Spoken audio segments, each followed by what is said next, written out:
It's been kind of a main theme because it is one of the most important things I have learned in the last year, is that it is totally okay to feel the way you feel, no matter how negative it may seem. Because if you get those emotions suppressed, they are going to come out. They have to. They keep coming up and bubbling to the surface. It's like if you take a buoy and you push it down, it's gonna keep coming back up. So find a way to...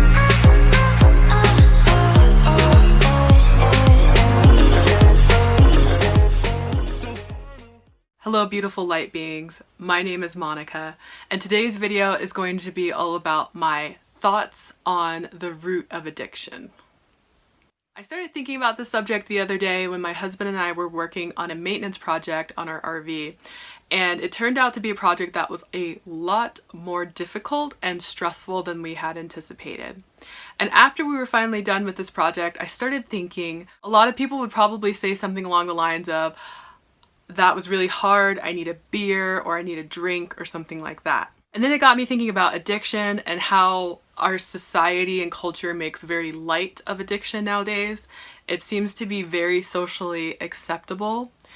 And I used to think that addiction was only when you were diagnosed by a professional and had to go to rehab, or if it affected your life in such a way that you lost your family, or you lost your job, or you became homeless, or something along those lines. But I think addiction is a lot more common than a lot of people realize. For instance, I started thinking about what I am addicted to, because I believe everybody at some point in their life are addicted to different things without even realizing it. So for me, it would probably be food, particularly junk food, and it would also be like my phone, being on social media, being on the internet, just always constantly being on electronics. And like I said before, I think addiction is made so light of nowadays, especially with having streaming services such as Netflix and Hulu. A lot of times I'll see on their advertisements, it'll say next to a show, "This is binge worthy," or "You can binge watch this all day long." And binging, of course, is commonly associated with an addiction to something. Or a lot of times I know, especially, it's common to say something like, "Oh wow, this hummus is so delicious, I'm legit addicted to it." I know I've said things like that before in the past, and I'm trying to be a lot more mindful of using that word so lightly. And I've noticed a lot lately that I've seen more advertisements for things such as beer, even on buses, like public transportation buses and bus benches, which I never saw before.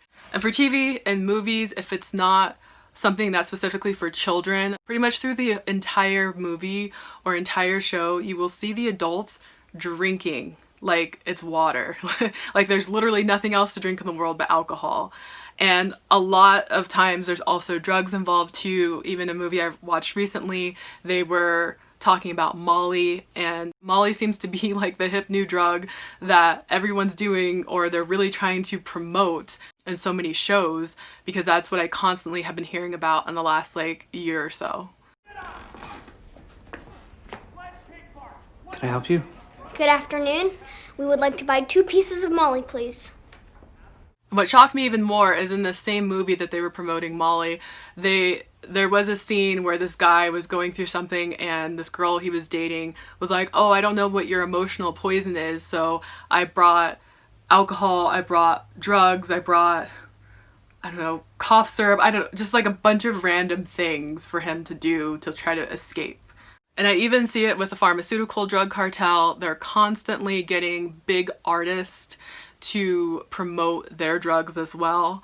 Like one song that comes to my mind in particular, I don't know who sings it, I don't know the name of the song, but I just remember that somewhere in the song he says, "Molly Percocet, Molly Percocet," like he just keeps saying that. And those are 2 different drugs he's promoting in that song. And then I don't listen to Billie Eilish, but I've heard that she has some song called Xanny, which is like promoting Xanax. So it's like, not only are we getting these advertisements on TV all the time, but now we're getting it through really big celebrities.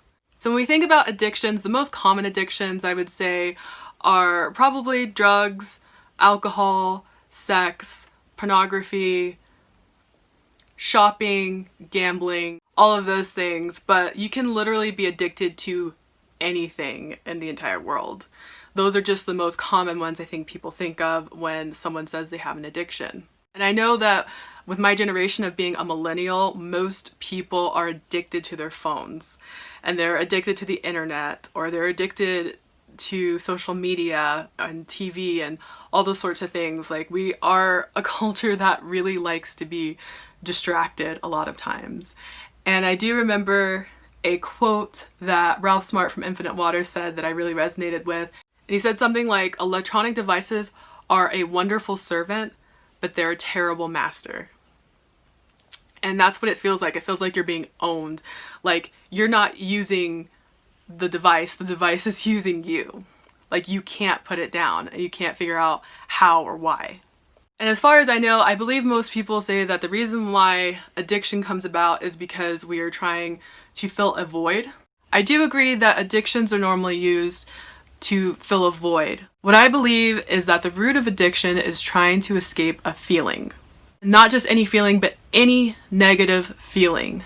Such as someone might be trying to escape sadness, depression, anger, stress, frustration, jealousy, disappointment, hopelessness, any kind of stress that they're feeling in their life. And I feel we get trained to do this usually from a young age. For instance, a lot of times as a kid, when you're having a problem, let's say you get bullied at school, or you fail a test, or you break up with your boyfriend or girlfriend for the first time, and you just come home and you're super sad, usually what parents do is they offer you some kind of sweet treats. Here's ice cream, here's a cupcake, feel better.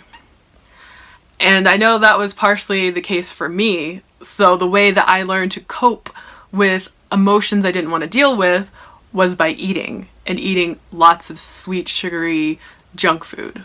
And I feel like a lot of times too is nobody who's close to you wants you to be sad. I guess that's normal, right? So one example that stands out in my mind was I was working at a restaurant when I was about 17, and I was a hostess. And I had a really bad night. Like, I had some customers who were super rude to me, and being the empath that I am, I got really upset. I took a break, I went outside, and I just cried. I was letting it out. And another coworker was coming out to smoke, because that was a smoking area, and she asked me what was wrong. I told her, and so she said, "Do you want to get a drink?" And I told her, "I'm 17, I'm not old enough to drink." And then she said, "Do you want to smoke? Do you want a cigarette?" And I was like, "I don't smoke." And then she said, "Do you want me to teach you how?"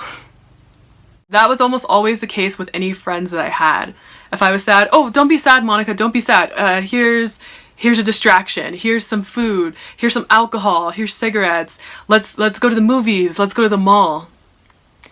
People can't seem to deal with other people being sad. And I don't blame these people. I think they were doing the best they could. Like, that's how they were trained to respond when somebody was upset, or if they were upset. And so they were just trying to help. I totally get that. But I always just wanted to feel my emotions. I didn't understand why it seemed like a bad thing to feel sad, or why it was a bad thing to cry. And especially now in our really fake society, especially on social media, all we see is the highlights of people's lives and how they always seem happy and they're smiling and everything is just so great all the time. Then we might start to think, well, I'm feeling sad, I'm feeling depressed, I'm having a bad day. Why can't I just be happy like these other people? But those other people aren't happy all the time either. We're not seeing those times when they are crying or they're sad or they get angry. So like I said, a lot of times it's just with friends and family, co-workers even, they're just like, "I need you to feel better right now. Just feel better. It's okay. Like, don't think about it. Just do something else." Instead of letting us go through our emotions and experience them. So what happens is they get suppressed inside of us. They get stuck in our energy field. I've talked about feelings and emotions quite a lot on this channel. It's been kind of a main theme because it is one of the most important things I have learned in the last year, is that it is totally okay to feel the way you feel, no matter how negative it may seem. Because if you get those emotions suppressed, they are going to come out. They have to. They keep coming up and bubbling to the surface. It's like if you take a buoy and you push it down, it's gonna keep coming back up. And it comes out in different ways. If we have anger we haven't expressed, we might fly off the handle and snap at somebody over something small. If it's sadness that we have suppressed, then we might just start crying for what seems like no apparent reason over something that may seem small in your opinion, but you had a bigger reaction than you expected to have. So let's talk about solutions. I'm not a doctor, I'm not a medical professional of any kind, I'm not a psychiatrist. This is just my own thoughts and opinions on what addiction is, how to deal with it, and how I've been dealing with mine. And my number one thing to say would just be to feel your feelings. Feel your feelings until you don't feel them anymore. It's okay to feel. We like to numb ourselves so much with our addictions and our distractions. And feeling your feelings is easier said than done. It's something that we haven't practiced much. It's something that we're not taught to do. And so it's very, very uncomfortable. And that is another emotion. Being bored or being uncomfortable, we try to escape those emotions as well.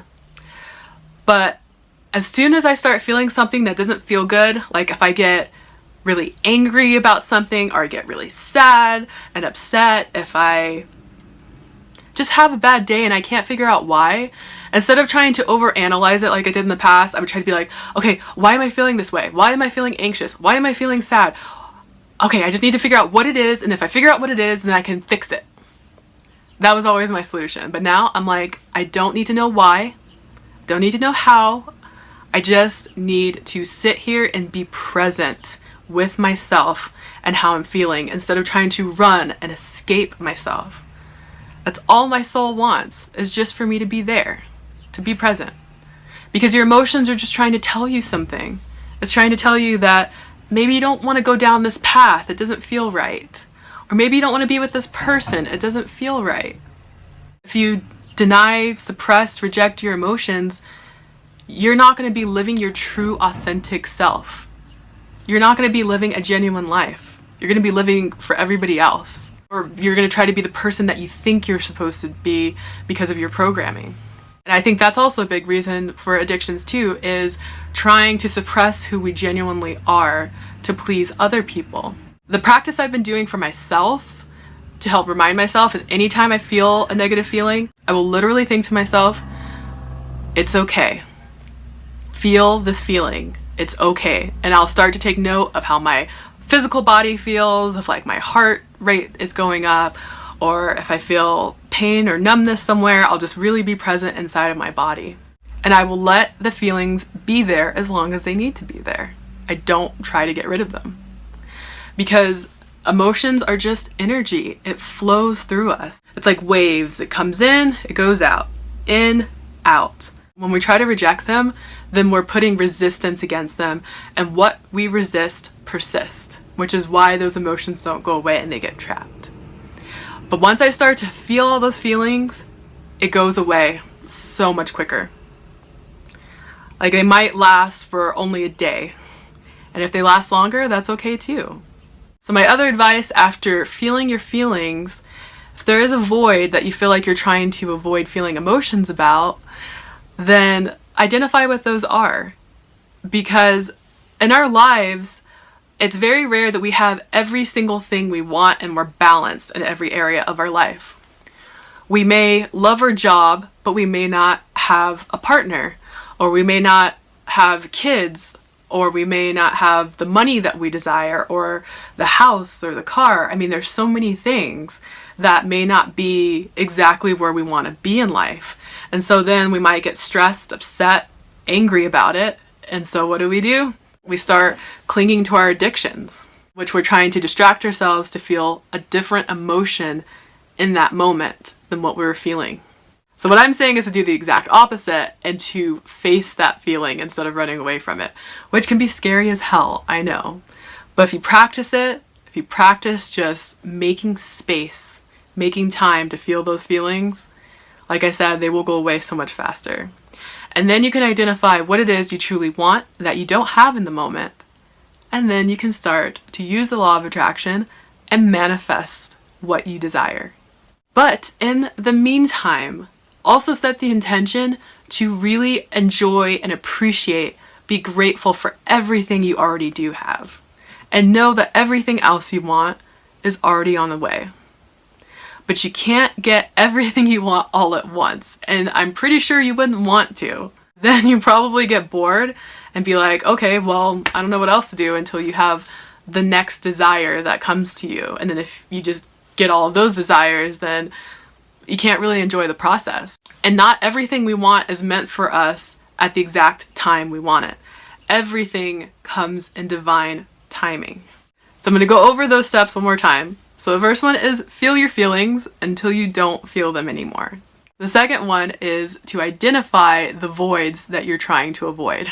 The third one is to utilize the law of attraction to attract and manifest whatever it is you do want in your life. What number am I on? And then lastly is to appreciate everything you already do have while you are manifesting whatever it is that you don't have that you want. And if you need help with this, go and watch my video titled How to Use the Law of Attraction. That will give you some guidance on my own personal techniques of how I use the law of attraction. So I hope this video helped you in some way, such as helping you to identify the feelings and emotions that you were trying to avoid, or maybe identify when you're trying to distract yourself and utilize something else that you might be dependent on in order to try to attain a different feeling in order to escape. Until next time, I will see you in my next video. Bye everyone.